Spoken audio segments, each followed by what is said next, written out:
Shalom et bonjour bien-aimés, chers serviteurs et servantes de Dieu. Et nous rendons grâce à Dieu pour ces moments qu'il nous donne de partager avec vous cette courte pensée pendant quelques minutes. Seigneur, bénis cette exhortation et que toute la gloire te revienne dans le nom de Jésus. Nous lisons Genèse 45, le verset 25, on peut commencer à 25 jusqu'à 28. La Bible dit ils remontèrent de l'Égypte et ils arrivèrent dans les pays des Canaan, auprès de Jacob leur père. Ils lui dirent: Joseph vit encore, et même c'est lui qui gouverne tous les pays d'Égypte. Mais le cœur de Jacob resta froid parce qu'il ne croyait pas. Ils lui rapportèrent toutes les paroles que Joseph leur avait dites. Il vit les chars que Joseph avait envoyés pour les transporter. C'est alors que l'esprit de Jacob, leur père, se ranima. L'esprit de leur père, Jacob, se ranima.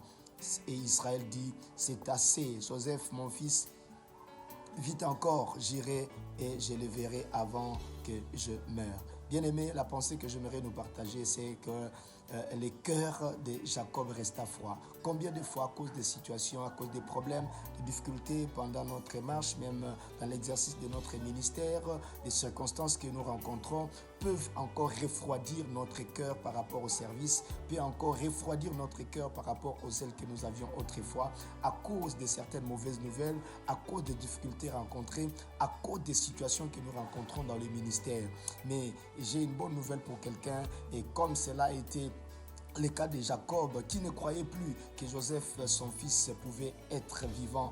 Mais bien aimé dans le Seigneur, la Bible dit que quand les enfants sont venus, quand les frères de Joseph sont rentrés auprès de leur père, ils ont rapporté les paroles de leur frère Joseph. Ils ont montré à leur père ce que Jacob, disons Joseph, lui avait envoyé. Et la Bible dit, quand il a entendu ces paroles, quand il a vu les chars, quand il a vu ce que son fils avait envoyé, la Bible dit, le cœur de Jacob se ralluma, l'esprit de Jacob se ralluma. Laisse que ce matin, laisse qu'en ce jour, homme de Dieu, femme de Dieu, frères et sœurs, par rapport à la situation que vous êtes en train de traverser, qui a refroidi votre cœur, qui a peut-être volé votre zèle, que par la parole que le Seigneur vous donne, mais aussi par ce qu'il va accomplir, ce qu'il va manifester, que votre cœur puisse se ranimer, afin que vous soyez encore debout, afin que vous soyez encore fort et croire encore, bien aimé, comme Joseph, oui, comme Jacob, pardon, pouvait croire de nouveau que son fils était vivant. Je prie le Seigneur que quelqu'un